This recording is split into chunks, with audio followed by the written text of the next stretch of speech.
If you're a leader or an aspiring leader in the business of lifelong learning, you're in the right place. I'm Celisa Steele. And I'm Jeff Cobb, and this is the Leading Learning Podcast.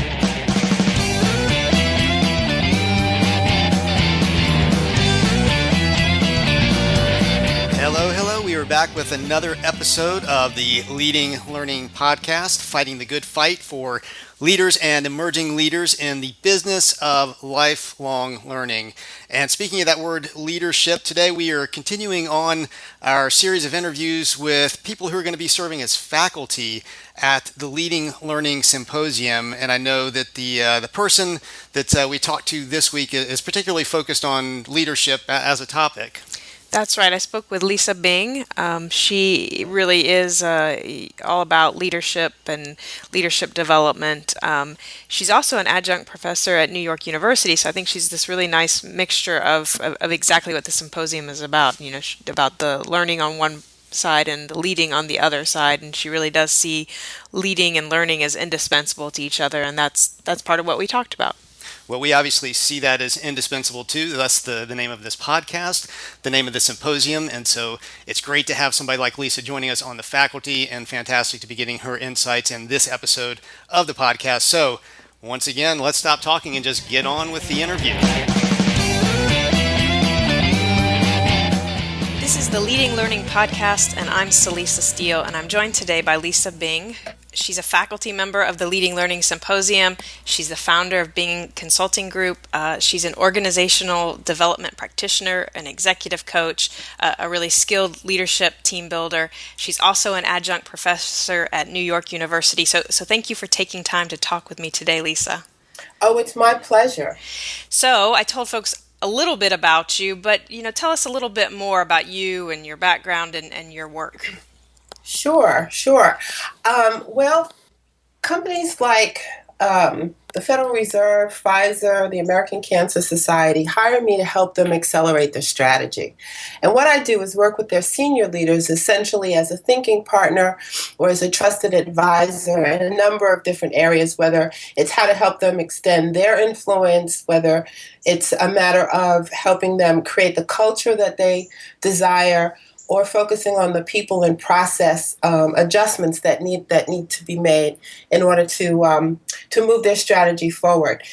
And so my work with them often results in productivity and performance improvements by up to 50%. Well, that's great. So it sounds like, real results in what you're helping them focus on. Yes. And so I tend to think of you as knowing a lot about leadership. And so I'd love to ask kind of, what do you see as that relationship between learning and leadership? How do they fit together? And you can either answer that in terms of, in an ideal world, how would they fit together? Or, in your experience working with organizations, how have you seen learning and leadership fit together? Well, I love that question because you mentioned that I teach adjunct at NYU, and the class that I teach there is called Leadership and Management. And I start the class with two quotes, one of which is from JFK that says, "Leading and learning are indispensable to each other." Mm-hmm. And I think that sums it up. Mm-hmm. In my opinion, you cannot be a leader if you're not learning. And especially in today's environment. Now, the question of whether or not or how pervasive that mindset is a whole other conversation. Right. There's the ideal and then there's what's actually happening. Yeah. That's right. And to, between you, me, and the gatepost, I have a subversive approach, if you will, to learning. That is sort of infiltrated or a part of everything that I do, whether it's in a classroom setting, a workshop, or in a consulting arrangement, or my consulting work with my clients. So talk about that a little bit more when you say you have a subversive approach to learning. I like that. It sounds intriguing. So what do you mean by that? Well, I'll give you an example. So I have a client that I'm working with right now. It's one of the largest commercial real estate companies here in Brooklyn that is growing. And part of the challenge is how does the owner step away to do other things, to be the face of the company, etc., and have his team maintain the same level of production and productivity that they do when he's there as when he's not. Mm-hmm. That's a learning issue. But Right. in his, but he doesn't necessarily see it that way. Um, so that's what I mean by, my subversive infiltration of learning. And so I steer the conversation, I steer the work around to what do you as the leader need to learn in order to create an environment where productivity is at the same level, whether you're there or not, and what do your people need to learn in order to deliver at that level. Mm-hmm. There's another senior executive that I've worked with pretty consistently over the last few years. And early in his tenure as a new president, I said, what do you need to learn in order to achieve the goals that you have before you? And he looked at me with a real puzzled look and said, what do you mean? Uh-huh. So it didn't even register. And I can say that, 3 years on, he has a different approach, and I can see the growth in him, the growth in his people, and the growth in his organization. Well, and I like what you're saying about these being learning issues because, right, I mean, a definition of learning that gets bandied about a lot is the idea of, it's changed behavior. I mean, that's when learning has happened, is when something has changed. Right. Well, I'm glad you raised that because I think, going back to the basics and asking the fundamental question, what is learning, is an important question, and to ask. I had a conversation with a coach of mine the other day talking about this, and he said, I think, learning is cognitive. And the reality is that learning is cognitive. It's a mental activity. It's emotional, because a lot of times learning doesn't happen because there are fears that are built up or insecurities or what have you. And learning happens because of excitement, because of emotional drivers, and it is behavioral. Mm-hmm. Because one could argue, if I have learned how to eat properly, then why am I not eating properly? Uh-huh, right. There's that gap between what you know and then what you actually do. Yeah. That's right. So I think that, just to sum it up, learning is a function of change, something new, whether it's knowledge, skill, or behavior. Mm-hmm. And ideally, it's some combination of those three. Mm-hmm. I totally agree. And you've shared a little bit from some examples of organizations and people that you're working with, but if you step back and look kind of more as a group at the organizations and people you work with, I mean, do you find that the leaders in organizations are thinking about learning their own and that of their staff? Is it on their radar? Yeah, I would say it's not. Mm-hmm. Yeah, I would say it's not. And also when I look through, if you do a basic Google search, not a full-out literature review, but let's make that distinction. If you do a Google search about learning in business, what comes back largely is about is learning in the school system. Mm-hmm. And so I don't even think it's talked about a lot. I don't have a lot of leaders talking to me about learning. And that's why I say, that in my work and my approach is often very subversive. And I also introduce the concept as a way of doing a couple of things. Number one, in today's world, if you're not learning, you're falling behind. Mm-hmm. Number two, as a leader, you're responsible for the learning of your people as well as your own learning. And number three, I think we need to talk openly about what learning is and how you activate learning. Because what I see also, especially having the classroom experience, learning is often thought about in terms of, okay, we need a workshop, mm-hmm. or I need to take a class. Learning in the business world, I hear around e-learning. So, are we doing webinars? But those are activities that are not necessarily leading to real learning. And it goes back to, is it shifting behavior? Is it shifting the way people think? Is it shifting what people are able to do? And that takes a particular skill, what through teaching, through coaching, um, formally as well as informally. So making that shift from learning is about content, getting more information, getting more data, as opposed to how can I, we talk about it as a teachable moment. How can I use this moment to help people learn? So I'll give you a quick example about around some simple things that people can do, that leaders can do to activate what I call the informal learning or the casual learning. Let's take meetings, for example, which is the bane of most people's existence. Absolutely. However, and I have a workshop that I do on running effective meetings. The reality is that in the world we live in now, where collaboration is the name of the game, meetings are a tool of collaboration. Meetings are often not done well, and data shows that 45% of the meetings held are not effective. And that's a lot of time and money and manpower that's wasted. And yet, who is asking the question, what do we need to learn in order to improve how we run meetings and make them more productive? Right? Those questions are not being asked. But here are some simple things that can be done to activate learning in a staff meeting, let's say.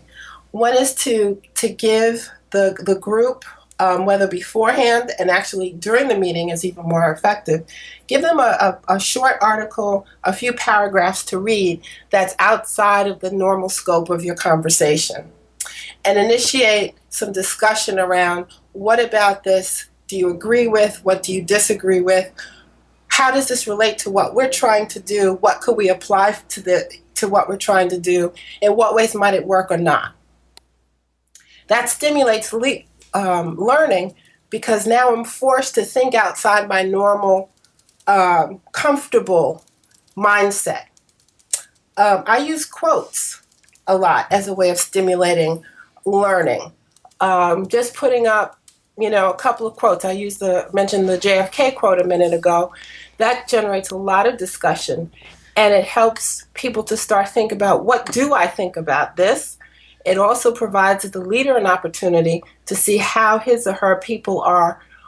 Number one, do they take responsibility for their own thoughts, or do they care more about who said this and should I listen to this person?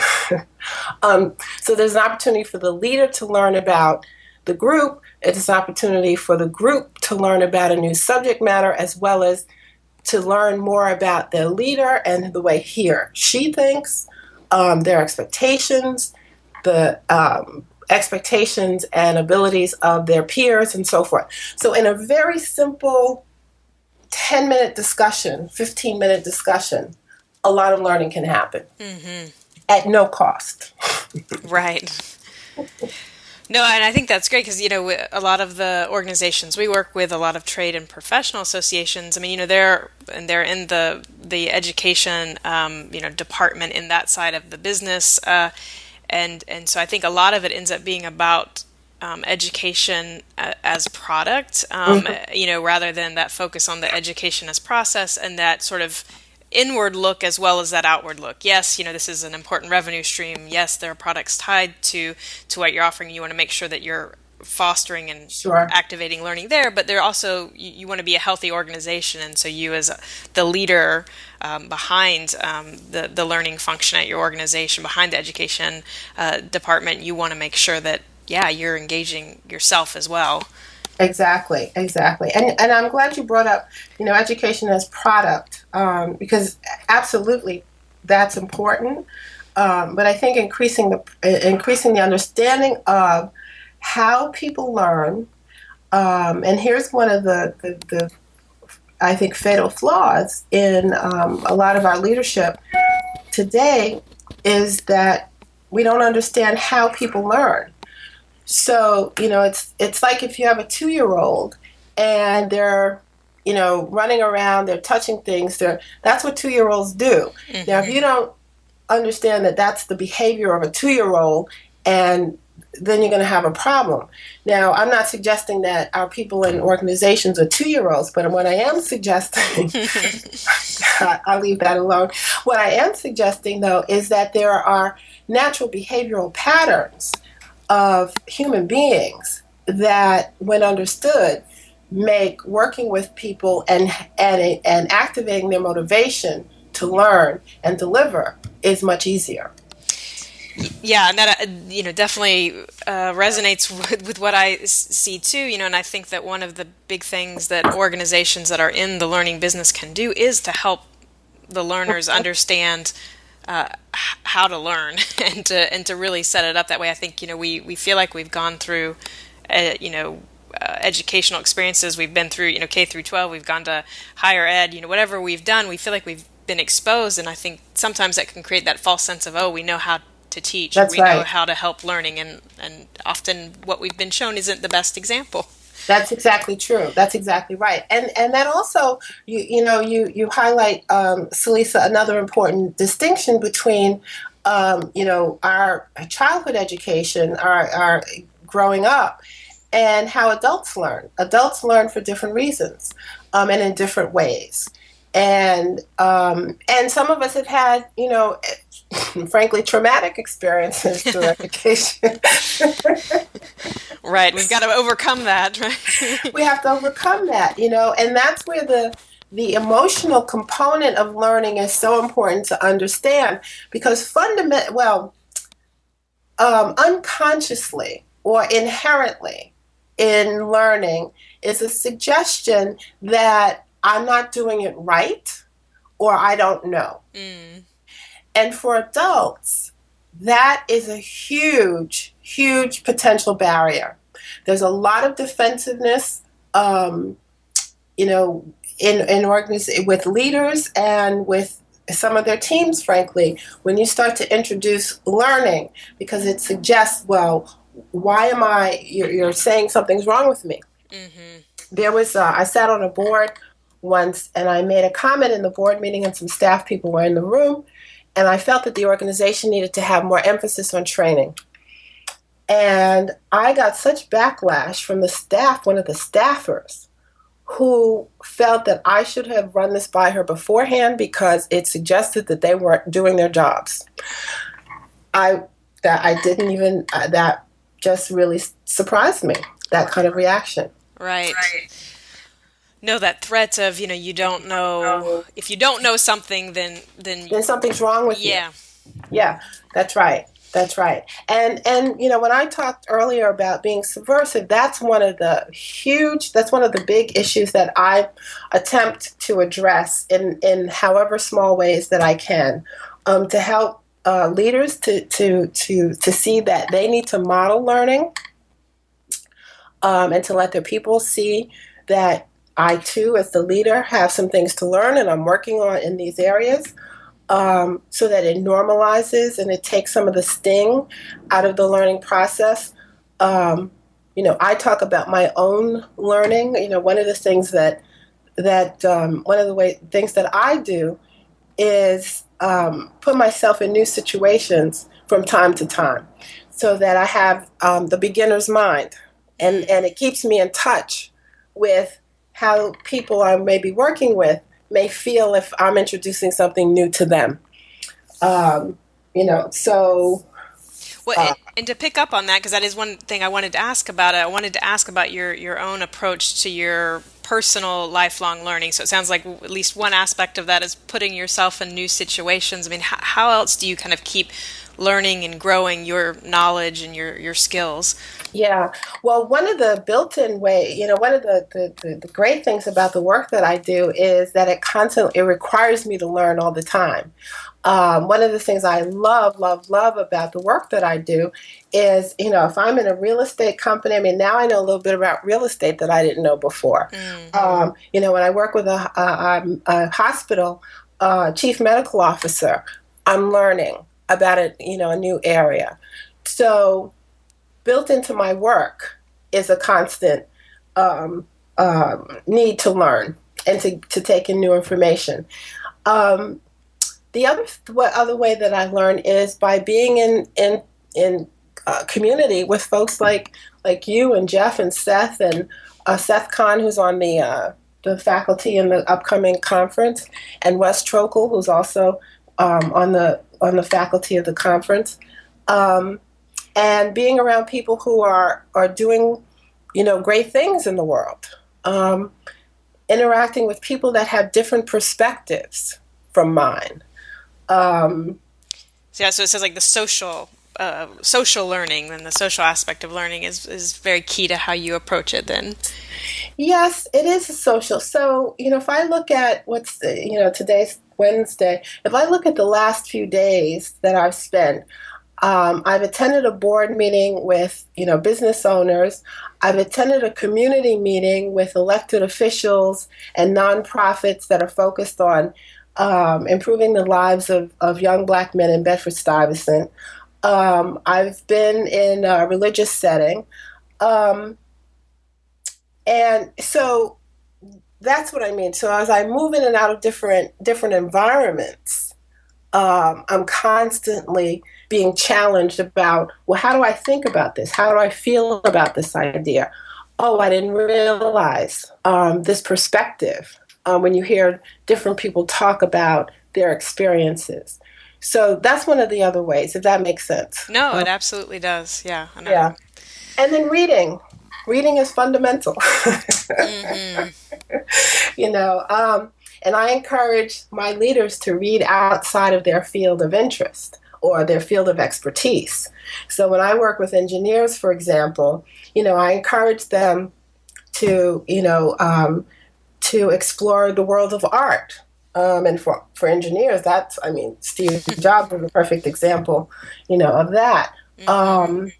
So, to go to a place in your hometown that you don't normally go to, join a new group or just, read a different book or magazine, go to a museum, traveling, of course. And you don't have to get on a plane or a train to travel. You can, just walk around your own neighborhood with an idea of identifying 5 new things. Mm-hmm. Go down that street you've never been down before. That's right. Or even what if you went down the street you always go down and look for 5 new things? Mm-hmm. Because that's learned. So that's paradigm shifting, right? Right.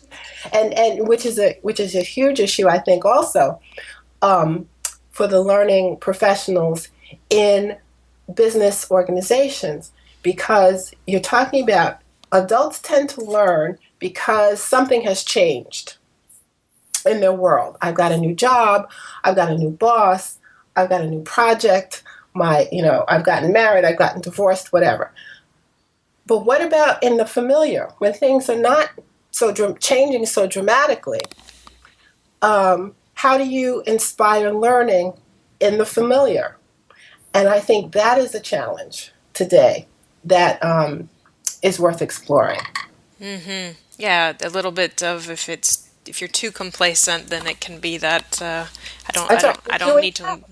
We're making money. Everybody, people are are engaged. They're performing well. Where our clients are happy, and that's great. And there's nothing, and at the same time, if we're not learning, we're falling behind. Right, because everything else is accelerating around you. And shifting around us. Mm-hmm. So for leaders to have that mindset of learning without creating a sense of you're bad and wrong, you're not doing something, we're not doing well, that learning is neutral and actually exciting. So you're going to be on faculty at the Leading Learning Symposium that's coming up. And so talk a little bit about what people can expect from you in terms of your style of teaching and facilitation. Well, first of all, I'm very excited. I'm really looking forward to the symposium. I think what people can expect, and what I hear a lot from people who hear me speak, number one is... to use the vernacular, I keep it real. I will say what other people will not say.